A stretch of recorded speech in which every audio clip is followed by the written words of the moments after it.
ಹುಟ್ಟಿದಾಗ ನಮ್ಮ ತಂದೆ ಹೆಸರು ಎಸ್.ಎನ್. ಸುಂದರಾಜಯ್ಯಂಗಾರ್ ಅಂತ, ನಮ್ಮ ತಾಯಿ ಹೆಸರು ಎಸ್. ಮಹಾಲಕ್ಷ್ಮಿ ಅಂತ. ನಮ್ಮ ತಂದೆ ಪಾಪ ಭಾಳ ಚೆನ್ನಾಗಿ ಓದಿದ್ರು, ಅಂದರೆ ಅವರಿಗೆ ಒಂದು ಅಕೌಂಟೆಂಟ್ ಜನರಲ್ ಆಫೀಸ್ನಲ್ಲಿ ಕ್ಲರ್ಕ್ ಆಗಿ ಸೇರಿದ್ರು. ಅವರು ಬ್ಯಾಂಗ್ಳೂರಿನಲ್ಲಿ ಆಫೀಸ್ ಇತ್ತು, ಬ್ಯಾಂಗ್ಳೂರಿಂದ ಹಿಮಿಗೆಗೆ ಬರ್ತಾಯಿದ್ರು. ನಾವು ಹುಟ್ಟಿದಾಗ ಅವಾಗ ಒಂದು ನೋಡ್ಕೊಳ್ಳಿ ಆಲ್ಮೋಸ್ಟ್ 78 ವರ್ಷದ ಹಿಂದೆ ಹಳ್ಳಿ ವಿಲೇಜ್ನಲ್ಲಿ ಸ್ಥಿತಿಗತಿಗಳಷ್ಟು ಚೆನ್ನಾಗಿರಲಿಲ್ಲ. ಬಟ್ ಏನು ಸುಂದರವಾಗಿತ್ತು ಅಂದರೆ ಕಾವೇರಿ ರಿವರು. ಆ ಕಾವೇರಿ ರಿವರು ಇವಾಗಲೂ ಹೋಗಿ ನೋಡಿದ್ದೀನಿ, ಭಾಳ ಅತ್ಯಂತ ಸುಂದರವಾದ ರಿವೇರ್. ಅದೆಲ್ಲ ಕಂಟಿನ್ಯೂಸ್ ಆಗಿ ಹರಿತಾ ಇರುತ್ತೆ. ಅದಕ್ಕೊಂದು ಬ್ರುಕ್ಸ್ನಲ್ಲಿ ಒಂದು ಬರೆದಿದ್ದಾರೆ, men may come and men May go, I go on for ever ಅಂತ. ಅಂದರೆ ಈ ರಿವರ್ಗಳು ಭಾಳ ಆನಂದವಾಗಿದೆ, ಸೈಲೆಂಟಾಗಿದೆ, ಹೋಗ್ತಾ ಇದೆ. ಅದು ಮೊನ್ನೆ ಹೋಗಿ ನೋಡಿದಾಗ ಭಾಳ ಸಂತೋಷ ಆಯಿತು. ಬಟ್ ವ್ಯಥೆನೂ ಆಯಿತು, ಯಾಕೆಂದರೆ ಎಷ್ಟು ಬೇಗ ನನ್ನ ಕಡೆ last stage of my life ಬಂದಿದೆ. ಅಂದರೆ 78 ಇಯರ್ಸ್ ಆಯ್ತನಪ್ಪ. ಸೊ ನಾನು ಹುಟ್ಟಿದಾಗ ಸ್ವಲ್ಪ ಸಮಸ್ಯೆಗಳು ಆಯ್ತಲ್ಲಿ. ಅಂದರೆ ನಾವೆಲ್ಲ ಹೆಂಚಿನ ಮನೇಲಿದ್ವಿ, ಭಾಳ ಸ್ಥಿತಿಗತಿಗಳೆಲ್ಲ ಅಷ್ಟು ಚೆನ್ನಾಗಿರಲಿಲ್ಲ.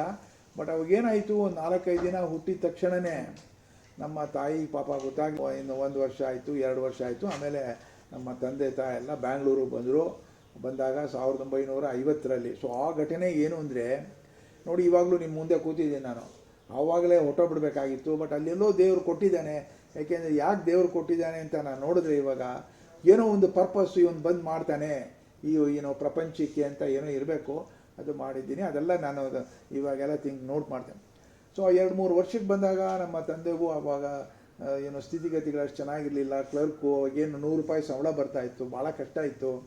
ಅವಾಗೇನಾಯಿತು ಅಂದರೆ ಶ್ರೀರಾಮ್ಪುರ ಅಂತಿದೆ ಇಲ್ಲಿ ಒಂದು ಪ್ಲೇಸು, ಚೆನ್ನಾಗೂ ಇಲ್ಲ, ಆಗಿನ ಕಾಲದಲ್ಲೂ ಚೆನ್ನಾಗಿರಲಿಲ್ಲ, ಇನ್ನೆಲ್ಲೂ ಜಾಗ ಇಲ್ಲ. ಆ ಶ್ರೀರಾಮ್ಪುರಂ ಸ್ಲಮ್ಗೆ ಹೋಗಿ ಒಂದು ಮನೆ ತೊಗೊಂಡ್ರು, ಸಣ್ಣ ಮನೆ, ಒಂದಿಷ್ಟು ಸಣ್ಣ ಮನೆ. ಅಲ್ಲಿ ಮನೇಲಿ ತೊಗೊಂಡು 4 ಜನ, ನಮ್ಮ ಬ್ರದರ್ 2, ಆಮೇಲೆ ನಾನು, ನಮ್ಮಿಬ್ಬರು ಸಿಸ್ಟರ್ಸು 5 ಜನ ಇದ್ವಿ. ಆವಾಗ 1953-54ನೇ ಶ್ರೀರಾಮ್ಪುರಕ್ಕೆ ಬಂದು ಅಲ್ಲಿ ನೆಲೆಸಿದ್ವಿ. ಆವಾಗ ಅಲ್ಲಿಂದ ನಮ್ಮದು ಪ್ರಯಾಣ ಶುರುವಾಯಿತು. ಆವಾಗ ಏನಾಯಿತು, ಫಸ್ಟು ನಾನು ನಾಗಪ್ಪ ಬ್ಲಾಕ್ ಪ್ರೈಮರಿ ಸ್ಕೂಲ್ ಅಂತ ಇತ್ತು. ನಾಗಪ್ಪ ಬ್ಲಾಕು ದೇವಾಯ ಪಾರ್ಕದ್ದೆಲ್ಲ ಇದೆ, ಇಲ್ಲೇ ಹತ್ತಿರ ಇದೆ. ಅಲ್ಲೊಂದು ಪ್ರೈಮರಿ ಸ್ಕೂಲ್ ಇತ್ತು. ಏನಂದರೆ ಪಾಪ ಆಗಿನ ಕಾಲದಲ್ಲಿ ಒಂದು ಸಣ್ಣದು 2-3 ಕೆಳಗೆ ಟೇಬಲ್ ಇಲ್ಲ, ಚೇರ್ ಇಲ್ಲ. ನಾನು ನಿಮಗೆಲ್ಲ ಇದೆಲ್ಲ ಹೇಳಿದ್ರೆ ನಿಜವಾದ ಸಂಗತಿ ಹೆಂಗಿದೀನೋ ಏನೋ ಗೊತ್ತಾಗಲ್ಲ ನಿಮಗೆಲ್ಲ. ಈಗ ನೀವು IT-BT ಎಲ್ಲ ನೋಡಿದ್ದೀರಾ ಗೊತ್ತಿಲ್ಲ, ಬಟ್ ಕೂತ್ಕೊಳ್ಳೋಕ್ಕೆ ಜಾಗ ಇಲ್ಲ. ಆಮೇಲೆ ಹಾಗೇ ಆಯಿತು. ನಾಗಪ್ಪ ಬ್ಲಾಕ್ ಪ್ರೈಮರಿ ಸ್ಕೂಲ್ನಲ್ಲಿ ಒಬ್ಬರು ಟೀಚರ್ ನಾಗಮಂಗಲ ಅಂತ ಯಾರೊಬ್ಬರು ಲೇಡಿ ಇದ್ಲು. ಅವ್ರು ಏನೋ ಹೇಳ್ತಾಯಿದ್ರು, ನೋಡಪ್ಪ ಇದರಲ್ಲೆಲ್ಲ ಈ ಹುಡುಗ ಚೆನ್ನಾಗಿ ಹೇಳ್ತಾನೆ. ಯಾಕೆ ಅಂದರೆ ಅವ್ರು ಹೇಳ್ತಾಯಿದ್ರು, ಈ ಪದ್ಯನ ಇದು ಮೆಮರೈಸ್ ಮಾಡ್ಕೊಂಡು ನಾಳೆ ಬರಬೇಕು ಅಂದರೆ ಮಾಡ್ಕೊಂಬಂದು ಹೇಳ್ಬಿಡ್ತಾಯಿದ್ದೆ. ಅವ್ರಿಗೇನೋ ಒಂದು ಆಶ್ಚರ್ಯ, ಏನೋ ಇವನ ಹತ್ರ ಏನೋ ಒಂದು ಇದೆ ಅಂತ ಹೇಳ್ತಾ ಇದ್ದಿರುತ್ತೆ. ಸೊ ಅದು ನಾಗಪ್ಪ ಬ್ಲಾಕ್ ಪ್ರೈಮರಿ ಸ್ಕೂಲ್ ಅದು ಆಯಿತು. ಆಮೇಲೆ ಶ್ರೀರಾಮ್ಪುರಂ ಮಿಡ್ಲ್ ಸ್ಕೂಲಿಗೆ ಬಂದ್ವಿ. ಅಲ್ಲಿ ಕೆಳಗಡೆ ಇದೆ, ಇವಾಗ ನಾನು ನೋಡಿದ್ದೀನಿ ಹಿಂದೆ. ಅದು ಹಿಂದೆ ಕೆಳಗಡೆ ಹೋಗ್ಬೇಕು, ಅಲ್ಲಿ ಒಂದು ಸ್ಮಶಾನ ಬೇರೆ ಇದೆ ಅಲ್ಲಿ, ಆಯಿತಾ. ವೆರಿ ಬ್ಯಾಡ್ ಏರಿಯಾದಲ್ಲಿದೆ. ಅಲ್ಲಿ ಇದು ಟೀಚರ್ಸ್ ಕೆಲವರು ಭಾಳ ಚೆನ್ನಾಗಿ ಎಲ್ಲೋಗಿದೆ ಸ್ವಾಮಿ. ಸೊ ಕೆಲವರು ಟೀಚರ್ಸ್ ಭಾಳ ಚೆನ್ನಾಗಿದ್ದರು, ಬಟ್ ಭಾಳ ಕಷ್ಟ ಲೈಫು ಹೋಗಿದ್ವಿ. ಅಲ್ಲೊಂದು ದೊಡ್ಡ ಘಟನೆ ಆಯ್ತು. ನಾವು 7ನೇ ಕ್ಲಾಸ್ನಲ್ಲಿ ಇರಬೇಕಾದ್ರೆ ಅವಾಗ ನೋಡಿ ಆರ್ಥಿಕ ಸ್ಥಿತಿಗಳು ಭಾಳ ಇದ್ದಿದ್ದರಿಂದ ನಿಮಗೆಲ್ಲ ಗೊತ್ತಾಗಲ್ಲ. ಯಾಕೆಂದರೆ ನಿಮಗೆ ಶರ್ಟು ಪ್ಯಾಂಟುಗಳೆಲ್ಲ ಹಾಕ್ಕೊಳ್ತೀರಾ, ಚಪ್ಪಲಿಗಳು. ಆವಾಗ ಒಂದು ಚಪ್ಪಲಿ ತೊಗೊಳೋಕ್ಕೆ ಕಷ್ಟ ಆಗ್ತಾಯಿತ್ತು. ಸೊ ಆವಾಗ ಏನಾಗಿತ್ತು ಅಂದರೆ ಒಂದು ಬುಕ್ಕು ನಮ್ಮ ತಂದೆ ತೆಕ್ಕೊಟ್ಟಿದ್ರು, ಹಿಸ್ಟ್ರಿ. ಆ ಕ್ಲಾಸ್ನಲ್ಲಿ ಆ ಹಿಸ್ಟ್ರಿ ಬುಕ್ ಕಳೆದೋಯ್ತು. ಆವಾಗ ಎಷ್ಟು ನಮ್ಮ ಪೇರೆಂಟ್ಸು ಬೇಜಾರು ಮಾಡಿಕೊಂಡ್ರು, 2 ಏಟುಗಳು ಕೊಟ್ಟರು. ಏಕೆಂದರೆ ಅದು ಆ ಬುಕ್ ಒಂದೇ ₹1 ವ್ಯಾಪಾರ. ಅದು ಜ್ಞಾಪಕ ಇದೆ ಅವರಿಗೆ, ಭಾಳ ವ್ಯಸನ ಆಯಿತು. ಅವತ್ತು ಗೋಕೃಷ್ಣಿ ಬೇರೆ, ನಾವು ಹಿಂಗೆ ಶ್ರೀ ವೈಷ್ಣವರಾಗಿ ಗೋಕೃಷ್ಣಿ ಮಾಡ್ತಾಯಿದ್ವಿ, ಅದಾಯಿತು. ಸೊ ಎನಿವೆ ಅದಾದಮೇಲೆ 7ನೇ ತಾರೀಕು ನಾನು ಫಸ್ಟ್ ಕ್ಲಾಸ್ ಬಂತು. ಫಸ್ಟ್ ಇಯರು ಫಸ್ಟ್ ಇಯರು ಶುರು ಮಾಡಿದೆ. ಆವಾಗ 5 ವರ್ಷ ಮಾಡಬೇಕು ಇಂಜಿನಿಯರಿಂಗ್ ಕಾಲೇಜ್ ಡಿಗ್ರಿಗೆ. ಫಸ್ಟ್ ಇಯರ್ ಆಯಿತು. ಆ ಫಸ್ಟ್ ಇಯರ್ನಲ್ಲಿ ಕಡೆಯಲ್ಲಿ ₹365 ಫೀಸ್ ಕಟ್ಟಬೇಕು. ಅಲ್ಲಿ ಏನಾಗಿದೆ, ಆ ಫೀಸ್ ಕಟ್ಟಬೇಕಾದ್ರೆ ಒಳ್ಳೆ ಒಂದು ಘಟನೆ ನಡೀತು. ಅಲ್ಲಿ ಮೆರಿಟ್ ಕಮ್ ಮೀನ್ ಸ್ಕಾಲರ್ಶಿಪ್ ಅಂತ ಕೊಡ್ತಾರೆ. ₹1200 ಸ್ಕಾಲರ್ಶಿಪ್ಪು ಪ್ರತಿ ವರ್ಷ ಮೆರಿಟೆಡ್ ಸ್ಟೂಡೆಂಟ್ಸ್ಗೆ. I was A merited student also. ಅಲ್ಲಿ ಬೋರ್ಡ್ ಮೇಲೆ ಅನೌನ್ಸ್ ಮಾಡಿದ್ರು, ಯಾರ್ಯಾರು ಅಪ್ಲೈ ಮಾಡಬೇಕಾದ್ರೂ ಅಪ್ಲೈ ಮಾಡಿ ಅಂತ. ಈ ಮೆರಿಟ್ ಸ್ಕಾಲರ್ಶಿಪ್ಗೆ ನಾನು ನೋಡಲಿಲ್ಲ. ಅಲ್ಲೇನಾಯಿತು, ನನ್ನ ಫ್ರೆಂಡ್ ಇನ್ನೊಬ್ಬ ಶೇಷಾದ್ರಿ ಅಂತಿದ್ದ, ಅವನೇನು ಮಾಡ್ದ, ಅವನು ಹಾಕ್ದ, ನನಗೆ ಹೇಳಲೇ ಇಲ್ಲ. ಆಮೇಲೆ ವಿತಿನ್ ಅಬೌಟ್ 1 ಮಂತ್ ಏನೋ ಅನೌನ್ಸ್ ಮಾಡಿದ್ರು, ಎಲ್ಲ 10 ಜನ ಕೊಟ್ಟಿದ್ದಾರೆ.